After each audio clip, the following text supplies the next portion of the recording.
Buongiorno, buon pomeriggio, e buonasera, Lazio world. Welcome to our instant reaction pod. Here to chat about the Derby della Capitale, an unfortunate result. I am your host, Sean McIntosh, joined by our guest today, Bobby Meehan. Bobby, thanks for jumping in. A little bit of technical difficulties between what our listeners will undoubtedly hear is a chainsaw in the background of my audio because our neighbors decided to cut down their palm trees at the perfect time. So this podcast, like the match, getting off to a fantastic start. Bobby, welcome to the pod again. How you doing? Been better, man. It was not the most fun Sunday I've ever had, to put it lightly. Yeah, it's not a good one. Let's jump in because there's enough to talk about. Don't want to stew over this too long, but Yeah. enough to talk about. So we'll start where we always do, and that's with the starting lineup. Lazio coming into this one with a 4-2-3-1. Nuno Tavares, Romagnoli, Gila, and Marusic. Your back line with Provedel in his usual starting position. Your two midfielders, Robella, Gendouzi, and then Zaccagni on your left, Isaacson to your right, Dele Bashiru sitting in just behind Tati Castellanos. And this one gets off to a fast start for Roma, a sign of things to come. 3 minutes, Provedel already forced to make a save. And then, here is where it all kind of goes awry.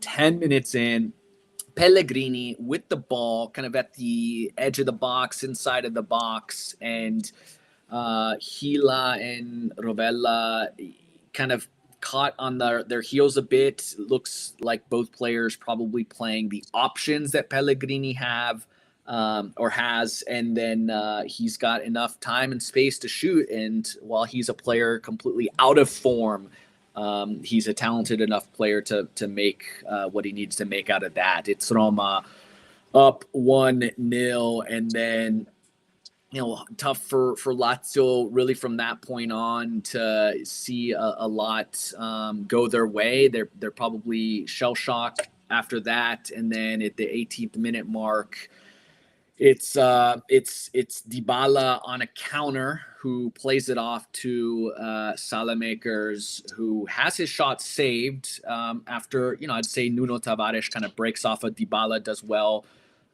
defensively to make something a little bit more difficult for Salamaker. Provedel with a decent enough save, but it's a rebound that finds its way right back to Salamakers, who makes it 2-0. And from that point on, it's an ugly, sloppy first 45 where we're just hoping to get into half and see a bit of change. Lazio comes out a much different side in that second 45 after a couple halftime subs that see Chauna and Dia come on for Dele Bashiru and Isaacson. First 5 minutes, Gendouzi has a big strike saved, might have taken a bit of a deflection. Rovella has a test from distance that forces a save. Nuno in the 59th minute plays a really great ball that sees it fall to Chauna, who stumbles his way into what's almost hits the bar, but it's an unfortunate one. A couple counters catch us off guard, but really that second half sees us with a classic derby, a ton of chaos, a Tati red, and an unfortunate 2-0 loss to a side that was on the back half of the table. An fortunate start to the new year. Bobby, give me your 3 words or less to describe this match. First half disaster. I think that's ultimately what it is. For me, it was tough too. you look at the goals for me. I felt bad for Gila and I felt bad for Romagnoli for the entirety of the first half, because it just seemed like they were on an island the entirety of the 45 minutes. Anytime that Nuno would get forward, or uh, uh, anytime Nuno would get forward, it seemed like we just were overwhelmed easily on a counter, and it was just, yeah. There's no recovering from it when, again, you throw all the records out, you throw all the form out in a match like this, particularly when it's the home leg of it for those guys, and you know that they've obviously had a very, very, very bad start to the first half of the year, but just too easy in the first half for me. Yeah, definitely. I mean, both coming on a counter. Again, the first one, it's two players kind of just not being super aware, or maybe they were too aware. Again, you see Dybala making a run, and he's the dangerous one. Yeah. So they were both paying attention to that versus an out of. Hmm. And then that second one, I thought,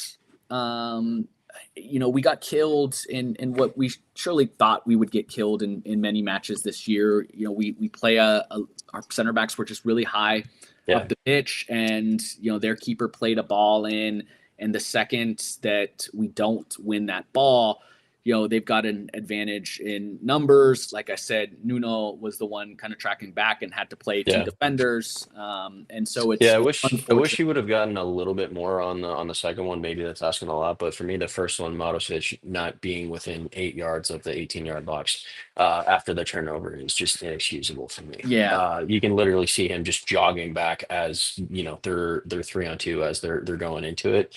I felt so bad for Gila and for Romagnoli just because of how much they had to do in the first half.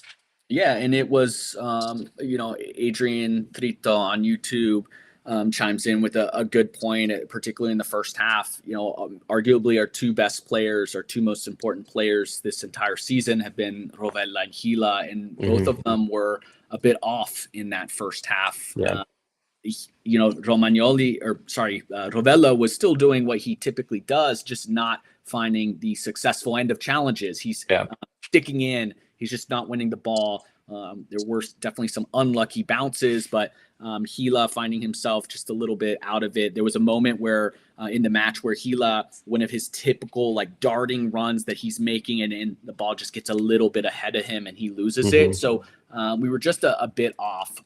My three words. I'm actually going to take this from Caleb, who texted me his, and I thought it was really good, particularly when it comes to describing that first half, which was ultimately where the match was decided. He had deer in headlights, and Yeah. his kind of reasoning behind that is quite frankly just the definition of deer in headlights. It's an idiom that describes someone who is so surprised or frightened that they are unable to move or think.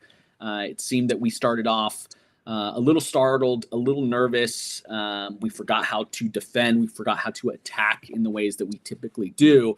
And then the moment we were just punched in the mouth, Lazio was very shook until they got into second half. But at that point, the damage had been done, and Yeah. Roma just settled in, had their back five, made it really difficult for us to break down. I texted a couple folks, Caleb included, and it was like, look, it looks like the only way we're going to be able to find one is if we start playing balls in and start crossing the ball, and we just have to get numbers in the box. And pretty early on, like that's what we started to do, but we just didn't have enough numbers in the box, and we didn't have anything fall our way. Again, you see a ball fall to Chauna, and he kind of loses his footing. Yeah. And then once we make the Lazzari substitution, forget any chance of, a nice ball being played in.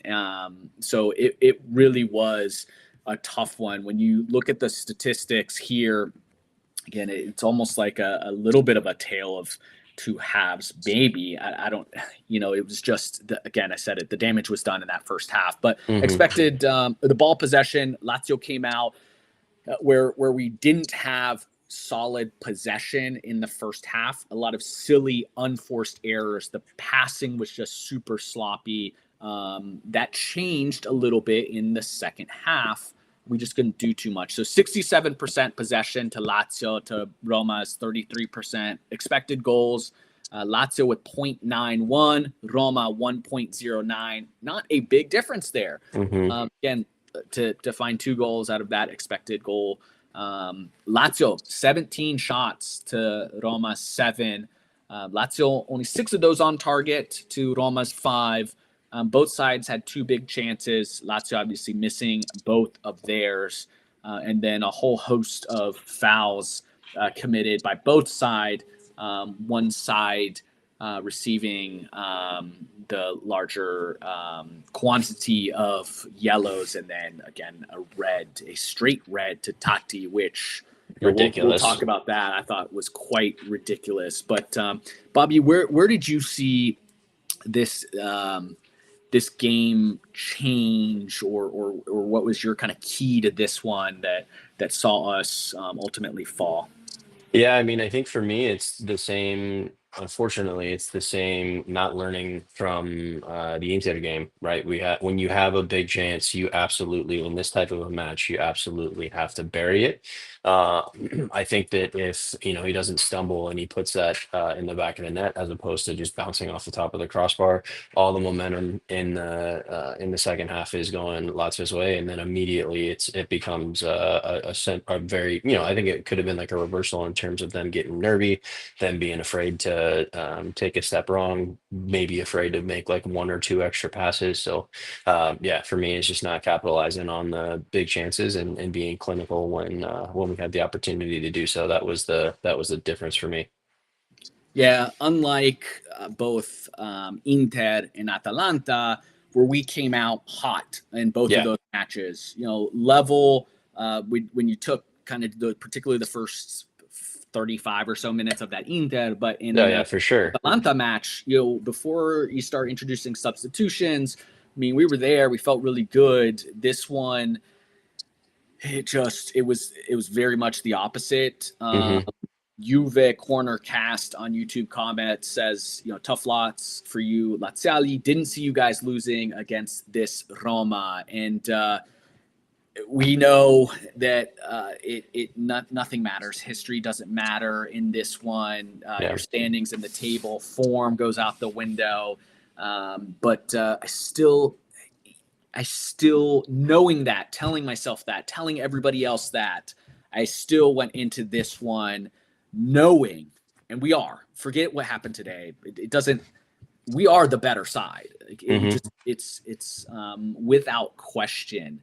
It just wasn't our day. Yeah. It makes it all the more frustrating that when you see perhaps one of the worst Roma sides in the past decade plus that I can recall, in a side that this is not a great Lazio side, but a side that has been playing well above expectations, it just sucks. So yeah, I think the hardest thing for me to take too is just defensively because that's for me, that's what the success has been built on this year, is just being defensively sound, very difficult to break against, not getting caught on the counter like we did for today. So that for me was the other alarming part. Was just again the fact of how much we just capitulated as soon as we turned the ball over. There was no urgency to try to get back and counter press. There's no urgency to try to go and break it up. As you mentioned, Ravella's stride just wasn't the same today as what he's been for the first half of the year. But yeah, just ultimately at the end of the day, it just wasn't our day. Well, let's talk about players because there were some, I don't want to say standouts, but I thought there were some that were at least bigger protagonists and were a little bit more positive than the rest. Who was your man of the match? For me, it's probably Guendouzi. I love the way that guy plays. He, doesn't back down from anybody in terms of, just the challenges and trying to get into the emotion of the game. I thought that he was brave for sure in the second half in terms of at least trying to take a couple of shots from outside the area. Unfortunately, that one got deflected and their keeper was able to get a hand to it. Yeah, for me, he was flying all over the pitch and stood up and was accounted for when needed. So yeah, for me, it's Guendouzi. Okay. I thought for me it was Nuno. I thought that really was. I mean, the only one creating anything. I thought, particularly early on when we concede. Again, I mentioned defensively on that play. I thought he did everything that he could have possibly done. But it was once we get conceded and you saw Roma really drop back, it was going to take a couple individuals that beat their man to Yeah. open anything up. And Isaacson couldn't do it. Tati didn't really have too many opportunities. Nobody else was able to play a line-breaking pass. You weren't seeing that from Rovella here. It was really, really hard. It was congested. And Takani really wasn't able to do that today. But Nuno was, and he pretty early on earns a yellow card on Salamaker, and I think he was the one that was starting to push forward, beat his man. He played a couple really nice balls, so he was the only one in attack that I saw in any hope in us scoring a goal. It was probably going to come from him. There's two things that worry me about Nuno though, and it's the same thing from when I would watch him in an Arsenal shirt. Is the first and foremost thing of it is to me, as given a choice of playing offensively or defensively, I just feel like he has no desire to play defense whatsoever. He just wants to beat his. I think that he's more of a winger as opposed to an outside back, and that's really hard because if you're a defender, I think that you do need to, as good as he's been going forward. Nobody's created more assists than him on the squad. I do think that defense needs to be where you start, and then you're able to build up first. And the second thing is, well, you're right. He was able to earn that yellow really fast, but I didn't see him really attack. Like personally, try to put him in bad situations where he's causing a foul to try to pick up the second one. Now, granted, I don't think that the ref would have done anything to go in our way today. But that's something that I wish that I would have seen more out of Bosakani and Nuno is going after him at every single play. It looked like they were trying to keep their distance and just beat him to the outside. I would have wanted to see him take him on, go directly at him, and see if you can try to get him to pick up, a second yellow and try to change the game in the second half. Yeah, maybe. I think, when it comes to his defense, I don't know. I think it's a little bit unfair. Like, obviously, that's not his strength, but I don't think that's even what he's being asked to do. I think, yeah, no question. But on his system, it's, he is more of a wing back, and he's asked to go up. And that's where you've got the likes of Romagnoli and Gila who are being asked to do a ton. But that's just, I think that's, and especially in a match like this, like that's the only way we could have done anything. Yeah, and I mean, second half, obviously you get it, right? Like second half, you get it because you're down two, so you got to go for it. Like for sure. That's where I mean, and for him, like again, you can only do so much. Like he had to be subbed off. You started to see the wheels come off a little bit, but even in the 79th minute. They had to sub out Salazar for El Shaarawy, and he, 79th minute, cooks him, has a nice little flick up, and takes I don't know if he was taking a crack at goal or he was whipping it in, but if somebody is far post, that's a tap in goal. So again, anything that you think about in this match from an attacking standpoint, it all started or stemmed from him. That cross to Chauna, that moment. I just didn't see a goal coming from anywhere else. You kind of hope that one from Guendouzi maybe has a chance, but it was tough. I just in a match like this, he's 41 of 46 in accurate passes, and a lot of his passes aren't short balls. He's trying to whip some dangerous ones in there, especially when you think about what's happening on that right flank. Not a ton. For sure. So. But outside of that, I think you're right. Overall, like Guendouzi was fine. Not a ton of great performances from players. I thought maybe once the substitutions came in with Dia and Chauna, like I don't know if it was just happenstance because Roma was happy to concede possession, or if it was those players themselves that had an effect. What do you think it was at that point? Yeah, I don't know. I think that part of it is My thought is that just at halftime, I think Roma were as surprised as we were that they were as dominant as they were in in the first half. And ultimately, I think just in the first 5-10 minutes, they were just sleeping. I think that they kind of had the feeling that this was theirs, that there was no fight left, that Lazio were knocked down and were shocked and were staying on the mat. So I think that they just got caught slipping. I kind of agree with you that I don't know if it's necessarily the substitutions that came in. But for me, I think it more so was just a lack of focus on the other end of the pitch, just because, which is kind of understandable with how dominant they were in the first 45. You'd think that, yeah, we're just going to keep picking up right where we left off, particularly because if you look at where they are right now, right, and how poorly they've been playing, it's very easy to try to fall into that sort of a mentality as opposed to just like, hey, 0-0, new half, 45 minutes, let's, stay sharp from the jump. For me, I think it was less about us and more about them just coming out sleepy. Yeah. On the flip of things, your bidone. Yeah, I think that moving over to said right side of the pitch, that the Marusic is it for me. I think the hardest part of it is just when you look at the replay of that first goal. Ball gets turned over. There's no urgency to get back and try to close, knowing that Nuno is all the way up on the other side of the field, and that's where the ball is coming from. To seeing Pellegrini, walk in relatively unimpeded, and just if there's like a still shot, if you take of the reverse angle of looking back, there's Pellegrini is shooting a shot, and Marusic is 8 yards behind him, not even close to being in the box. I think it's obviously evident that he was the first one to get subbed out of the defensive side of the ball. I think there's a couple people you could maybe look at offensively, but for me, it's Marusic, and it's just simply because of the lack of urgency on the first goal. Mine's gonna go to Providel, and Interesting.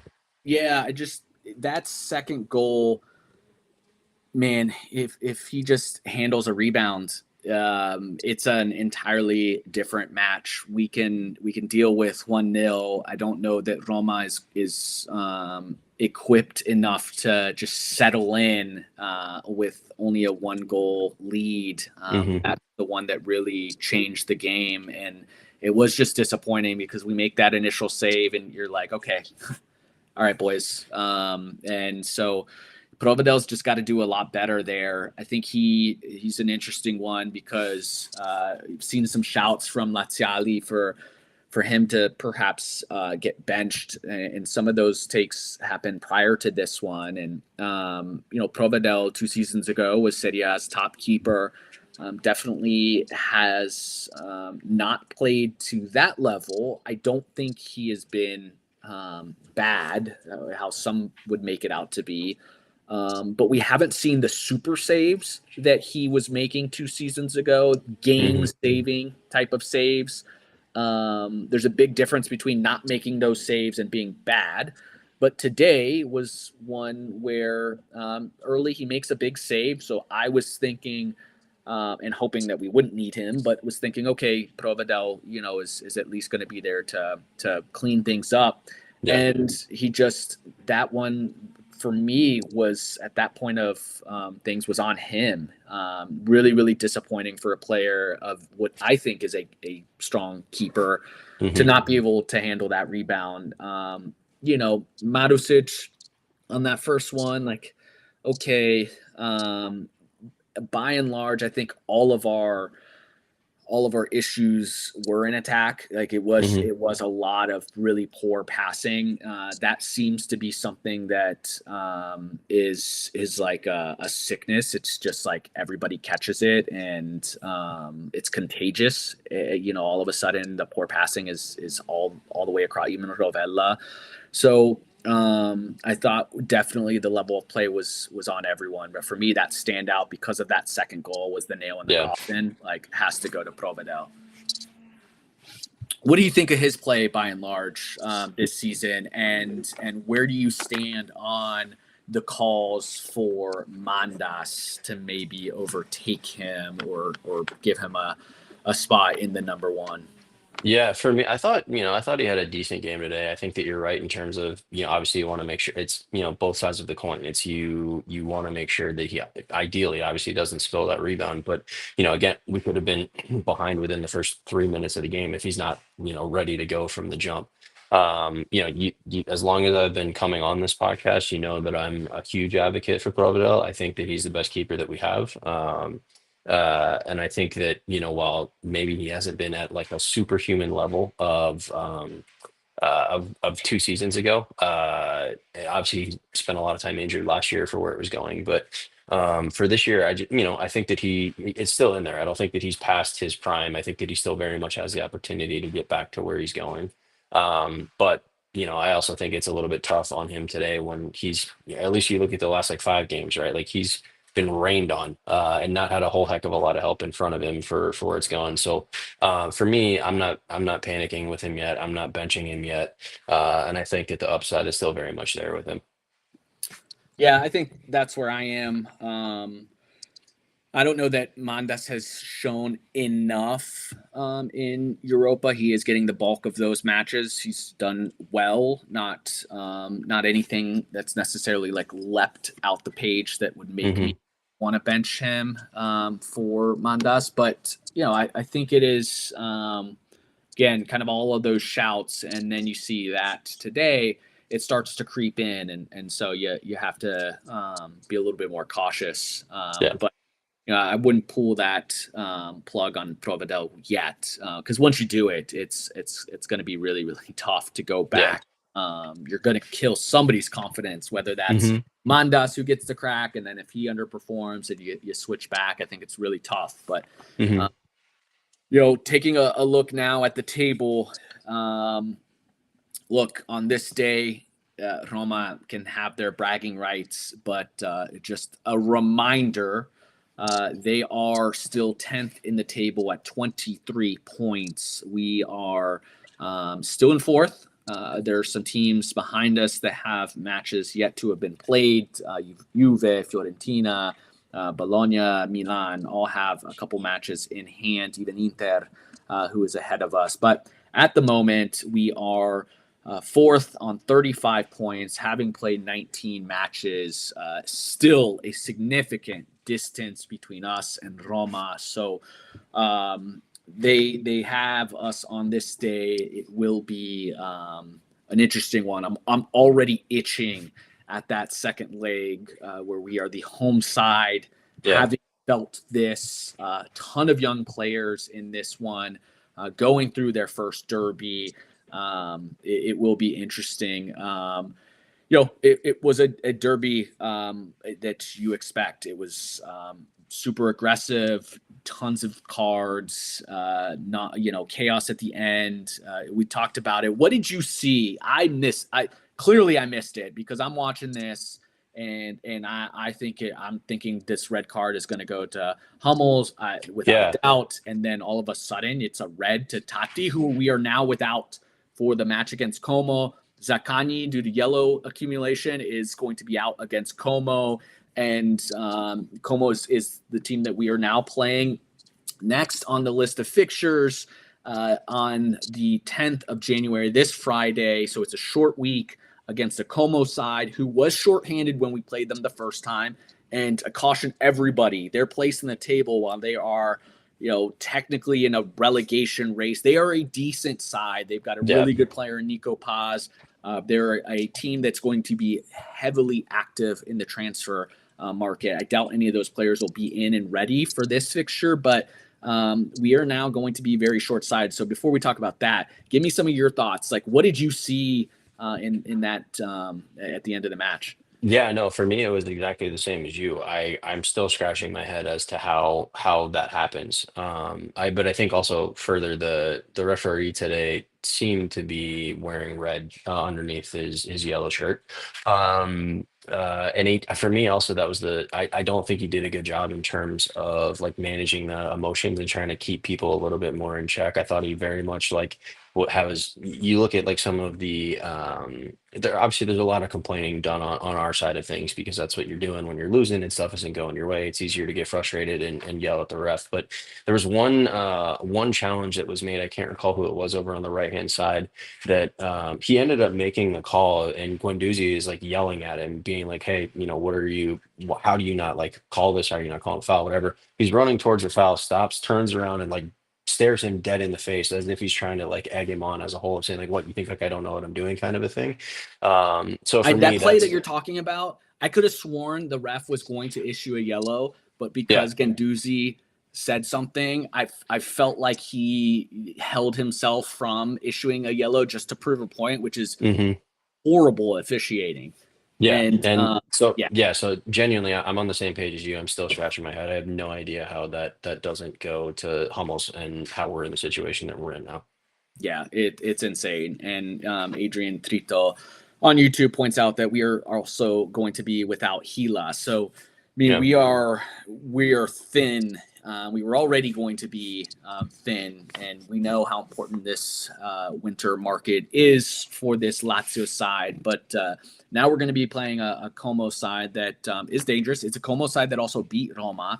And this quote unquote new Roma under Ranieri was smacked up by Como. So we have to go into this one very careful because we are going to be relying on players who are underperforming and out of form. That means we need Dia to snap out of it. We need Chauna to show us something. We need Isaacson to kind of come back to life. Delhi too. Pedro has been out and injured. I was hoping that we would have seen Pedro. I thought he's a player, certainly when he's healthy, you think he's going to make a big difference in comparison to Chauna, who's just not Hmm. ready for a match like this. Yeah, And we're still and without him. So, for him too, like playing his presence, like or lack thereof, I guess for today is like it's very very measurable.